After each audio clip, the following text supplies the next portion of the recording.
regular scheduled meeting back to order. I'm going to turn over to Commissioner Newman. Mayor, tonight I have a resolution R-15-06-01-60. It's the adoption of a resolution for early retirement incentive for city and hospital employees. We're going to open up for some questions, but first we're going to precede that with Jeff Clausen giving us We need a second. So I'm going to make the motion to pass the resolution to adopt the early retirement incentive. I second. And comment or suggestions, we're going to turn it over at this point to our city manager, Jeff Clausen. Thank you, Your Honor. We've talked a great deal, but I want to go back and be a little bit more detailed for those that haven't heard any of this discussion. First of all, we're looking at an early retirement program through Illinois Municipal Retirement Fund, IMRF, who represents all of the hospital, well, not all the hospital employees, a number of the hospital employees, and a lion's share of the city employees other than police and fire. And so they offer a program, acronym ERI, stands for Early Retirement. That program is designed to allow an employee to buy up to 5 years of service and 5 years of age in order to retire early and take advantage of the incentives. There is an additional cost to the employee to do that. There's also an additional cost to the employer to do that. The logic behind the program when it was created a number of years ago was to be able to take senior level employees that make higher wages and replace them with employees that make much lower wages and therefore save the employer, i.e. in this case the city and the hospital, some dollars. So over the last month or so I've been calculating the numbers per IMRF, and we actually have 34 hospital employees that would be eligible for the program and 13 city employees that would also be eligible for the program. And we've taken it a step further. Rex Conger from the hospital and myself, we prioritized those employees based on what we consider to be high likelihood to retire, medium likelihood to retire, and low likelihood to retire, and then have calculated the numbers based on those logics. And so rather than getting into a great deal of numbers, I'm just going to give you an example so you can kind of get a sense of how this works. If the high priority employees of the city and of the hospital, which totals about 13 people, would all retire under this program, the net savings to the hospital and the city combined would be in the neighborhood of $220,000 to $230,000 a year. And that's an ongoing thing year after year after year. But in order to make that savings work, you have to pay a lump sum of money or finance a lump sum of money for each of these employees that retires, either through IMRF or some other mechanism. So there's a lot of confusion, and so I wanted to try to clarify how that's all structured. So when I tell you that the city and the hospital combined would save, we'll say $225,000 for round numbers, that's based on those figures being paid to IMRF over a period of time, likely looking at 10 years, which is the maximum IMRF allows you to pay that back. It's not being funded or paid with $1 of city taxpayer money that's currently in the budget. It's all being paid with dollars that are being saved by these folks retiring. Now, the way the program works is, for example, if the council authorized the program in June and made it effective July 1, any employee, both hospital and city, would have 12 months or until June 30th of next year to make that choice to retire. As they choose to do that, the cost and the savings start to filter through. So the worksheet that I just described and analyzed and came up with $225,000 is very, very conservative based on a couple of things. One, we're assuming these folks would be replaced at 80% of the wages of the current people in those positions. And I think if you look at the numbers, you'd find that to be very conservative. We have several people that would probably be replaced at much less than that, just because of the long years of service some of these people have with the city and the hospital. So all those things factored in, and then I've also included an estimate of a 10% savings in employee benefits. And again, that would be things like replacing a 60-year-old on our health insurance with a 30-year-old on our health insurance, and common sense says that saves a significant amount of money. So when you add all these equations together, you come up with a gross savings amount of money that I'm using just for these 14 or 13 people we're talking about, of somewhere in the neighborhood of $450,000, and then we have to pay our share to IMRF out of that $450,000 of savings. That's when it nets out to just roughly half, to about $225,000. So it's really important for everybody to understand that if the council, and that this is a city council action, but we're working with the hospital, even though the hospital employees function independently of the city. Per IMRF, they're considered city employees, so if the city council authorizes this program, it automatically makes everyone at the hospital, as well as the city specific, eligible for the program. So we're working within those confines, and I've been working with Rex Conger on these numbers to try to make sure that they understand, and we're gonna do a little bit more evaluation and work with that. But I think the key was then to talk about the financing piece with IMRF. And again, if we look at right now, the cost, and I realize these numbers get really confusing, but if those folks I just talked about all retired, IMRF is saying that the city and the hospital combined would owe approximately $1.4 million in order for that program to work. The savings I talked to you about, again, is annually a net of that cost, and so what we've done is basically said we're going to pay that $1.4 million over a 10-year period. The downside of doing that, and this is factored into that equation, is the interest cost that IMRF charges. It's kind of expensive, and it's in the neighborhood of about 40% more we would pay to do this over 10 years versus doing it over a single year, writing a lump sum check as these individuals retire. So the second piece of this, and one of the things the council also has to address, is the amortization schedule they choose in order to make the program work and tell IMRF how they're going to reimburse IMRF for those costs. So what I've also proposed to the council to consider is, assuming that this program is authorized and works, is that we finance this with bond money or with leased money, because it will save a significant amount more money to do that. So then, to back up again and remind you that if we're going to save $225,000 annually based on a worst-case scenario with financing it through IMRF, the number's going to go up significantly if we take on the financing and then we just write IMRF a lump sum check and then just pay back that debt over the same or even a shorter period of time. So I want to get into the details of that just so you have a sense of it. And I prepared a memo for the council, and I'm also going to read this and try to explain as I go. Option 1, and these are not in a priority order, these are just varied options, would be to pay IMRF the total amount owed, the $1.45 million. The hospital share of that would be $597,500, and the city share would be $854,000. So it's 41% hospital, 59% city. That's just based on the census and the employees that actually would be anticipated to retire. So those are all calculations per IMRF. The second option actually has two scenarios.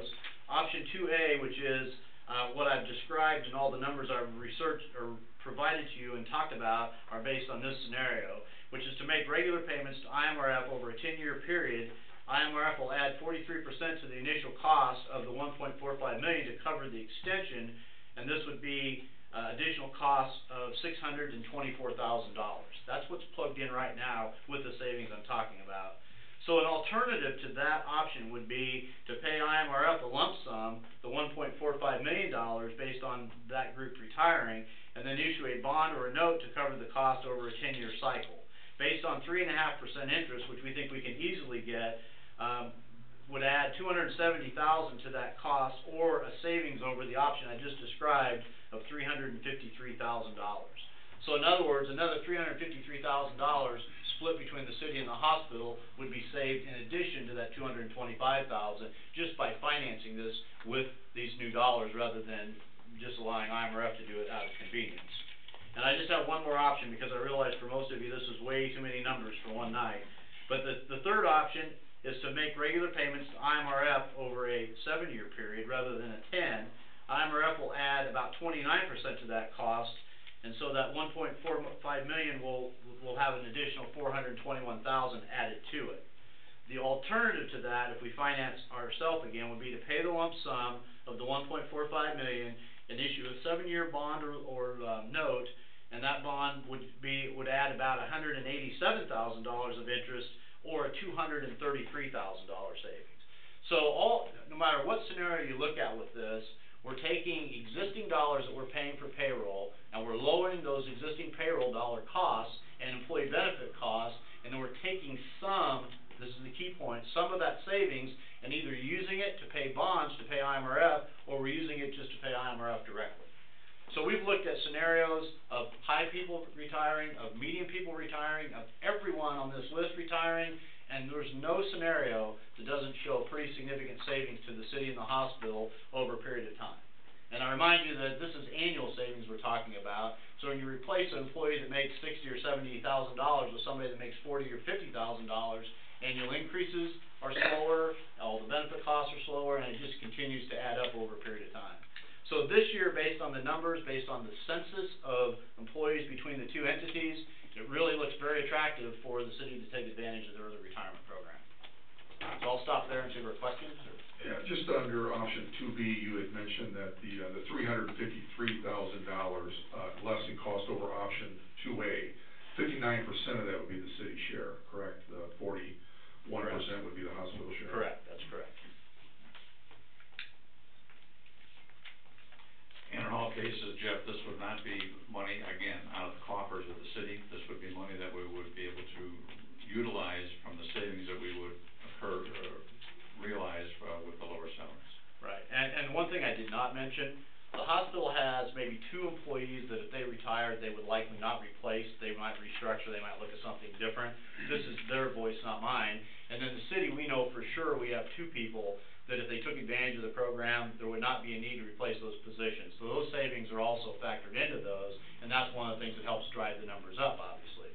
But yes, to answer Jerry's question directly, there's absolutely no threat based on these scenarios, and again, we don't really know which of these folks will take advantage of the program, but it doesn't really matter. It just changes the percentages from hospital to city and what that looks like. At the end of the day, you're just going to take savings to pay IMRF and net some savings that hopefully can be used for projects and whatever the council chooses to use that money for in the future. And funding this directly through the IMRF would be a much more expensive proposition over 10 years than it would be if the city were to come up with a lump sum and pay it. An example that maybe drives that home, even though we don't think this is what would happen, IMRF sent us the numbers that says if all 47 of these folks retire, the cost for them to do that is $5.3 million. That's what the hospital and the city combined would have to write a check for somehow, whether it's financed or not. But if you finance it over the 10-year period, that $5.3 million turns into $7.7 million, $2.4 million more. And that's why we're taking it a step further and looking at the program, but then also looking at would it make sense to do some financing here at 3 or 4% and try to save, as we just talked about, $300,000 to $500,000 of additional funds that could be used for local projects. And again, that savings is going to go, part of that savings is going to go to paying this loan back. It's going to leave us with, right now, an undetermined amount of money, but some of that money that we're saving that's not going to pay back these costs can, for instance, go to the street department for road work.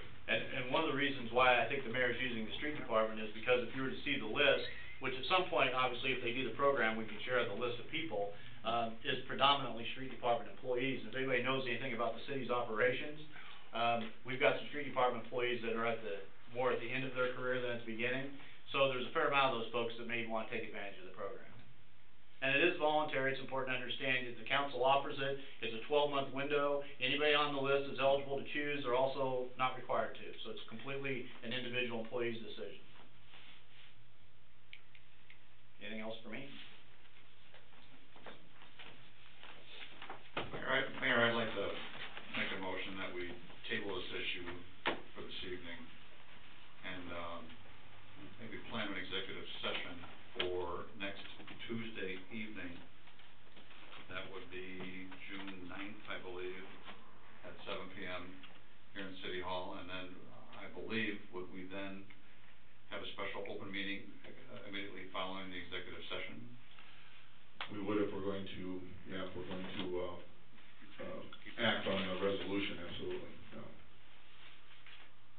So the motion is we have an executive session next Tuesday, June 9 at 7 p.m. here in City Hall in the conference room, followed by an open session meeting immediately following.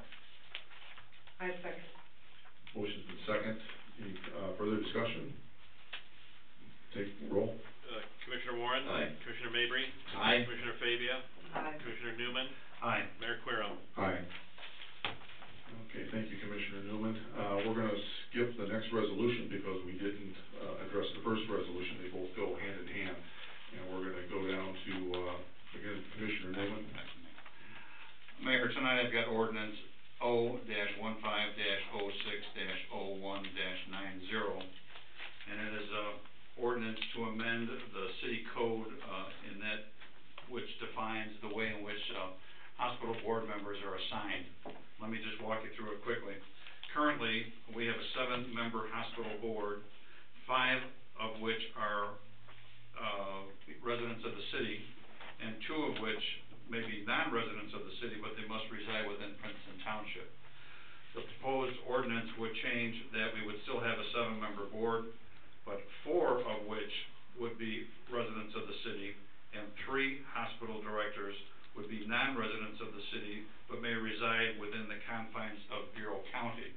So we're expanding the territory in which members of the board can participate, and making it easier and hopefully giving us a broader base of people that can help participate with the board. I move that this ordinance be approved. Second. Motion's been second. Any further discussion or comments? I would say that this does make sense, because Perry Memorial does service Bureau County, and it just makes sense that this was Commissioner Warren's idea, and I think it's a great idea. It just makes more sense to involve people from Bureau County, again, because we do service the, You're right, and in past history, we've had tough times on occasion of filling those empty board seats where people would come forward and serve on that board, so it hopefully expands our pool, so to speak. Mayor, let me add that this is a first reading for this ordinance. First reading. It's been seconded, I believe. motion's second. Any additional comments? Go ahead and call roll. Commissioner Warren? Aye. Commissioner Mabry? Aye. Commissioner Fabia? Aye. Commissioner Newman? Aye. Mayor Querem? Aye. Okay, thank you, Commissioner Newman. Now we're gonna turn it over to Commissioner Mabry. Thank you, Mayor Querem. This evening we have an overview about the garbage truck. We have 2 garbage trucks, one's a backup and then the one that is used in regular service. And what I'm going to do is turn this over to City Manager Jeff Clausen to kind of give an overview about where we stand with our garbage truck. Well, per our garbage department folks and our mechanic, the truck, I think everyone knows, is on borrowed time. It wasn't the budget that we put together for this fiscal year to replace that garbage truck. They're saying, now's the time, please. So, the memo basically states the type of vehicle they're looking at. We've talked about advancing to a more sophisticated system. Right at this point, I don't believe we're quite ready to do that. I would suggest that we have and I will put on our planning session that we have sometime this summer, the whole garbage department concept, and maybe talk about all the aspects of garbage that includes the transfer station and commercial pickup and all this for future reference. But at this point, sticking with the existing structure that we have, I'm recommending that we go ahead and purchase this truck, which is a conventional garbage truck, the way we functioned in the past, based on the numbers that were provided to you, and then our budget is $20,000 to pay down, on this vehicle, and then we would finance over, we say 3 years, but it really ends up being 2 years, the remaining payments. And I do have just a brief update to the memo. The memo says 2.9%. I actually have local an interest quote from Midland, who's financed a couple things for us in the past, at 2.2%. So we will lower that, and that'll save us a few dollars on interest, and I would again recommend that we go ahead and authorize the purchase of the garbage truck and finance it through Midland locally. Thank you. I'd like to expand, if I could, on that. I know there's a urgency in this garbage truck purchase, and I respect that. I'd like to discuss the idea if we just could postpone this for 2 weeks to our next council meeting, with the idea that we would be able to hopefully take action by then. I'd like to do a little more research on the garbage truck and what the other communities are doing, and just 2 weeks, and then come back to the council with hopefully action on getting a garbage truck ordered. So I do respect the fact that if we do purchase a garbage truck, the delay, the time out on a new garbage truck is up to 180 days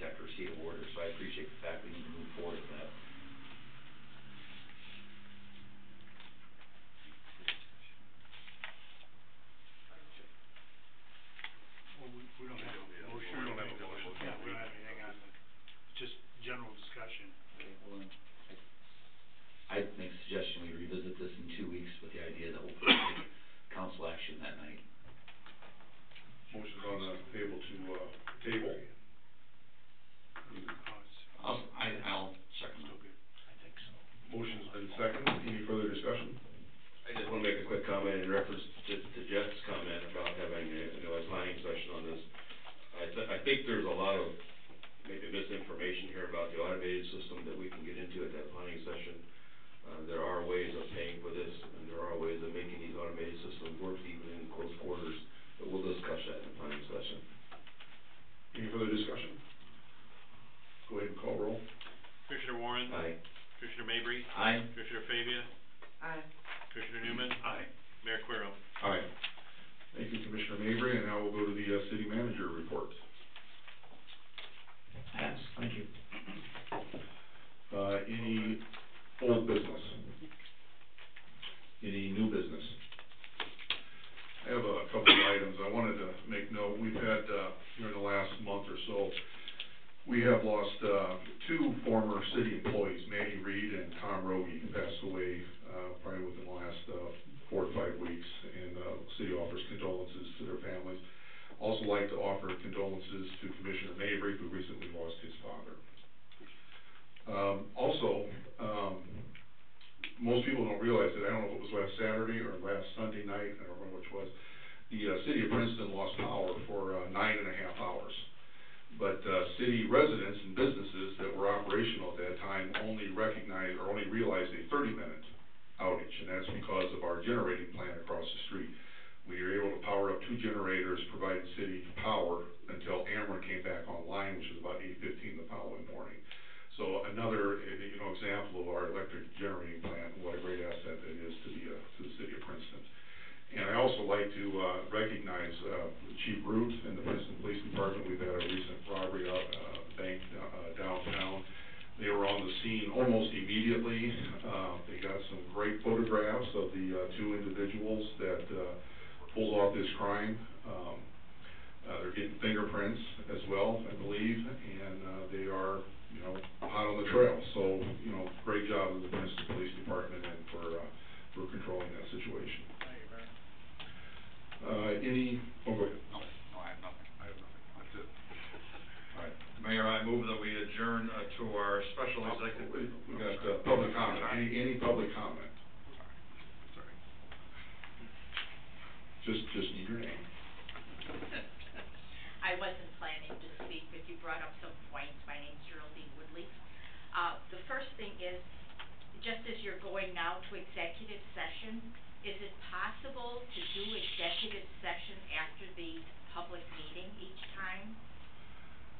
It is, on a lot of different cases. On this particular case tonight, we didn't know if we were gonna be able to come back out and act on these resolutions. I'm not criticizing it, it just, sometimes we had one not too long ago where we were here almost looking for cards to play. And it got hot in here. The other is just a quick question, where you're talking about this early retirement, now, do these people then get pensions? Or is it Social Security? So you're talking about people 65 or at least 62? Is that what you're talking about? Not necessarily. No, the early retirement program allows somebody over the age of 50 with 20 years of service to retire. So they would be minimum over age 50 or 20 years all the way up to whatever age. So I don't mean to draw this out too long. So in other words, they could retire then at 50 and live to 75 or 100, and you would continue paying them pension? Right. If they retire, whenever they're qualified to retire, which would be true anyway, regardless of the early retirement program, which is not city, it's an independent pension. It's not a state pension, it's an independent pension, Illinois Municipal Retirement Fund. So, yes, based on those criteria, they could do that, and they would draw the retirement until they pass. I guess the reason I'm asking it is when you're talking about saving money, and I guess that to me is the alternative there.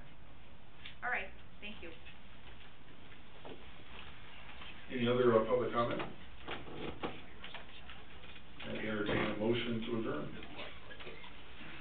Mayor, I move that we adjourn to our special executive session on June 9th at 7 p.m. Second. Motion second. Go ahead and call roll. Commissioner Warren? Aye. Commissioner Mabry? Aye. Commissioner Fabia? Aye. Commissioner Newman? Aye. Mayor Querem? Aye. This meeting is adjourned.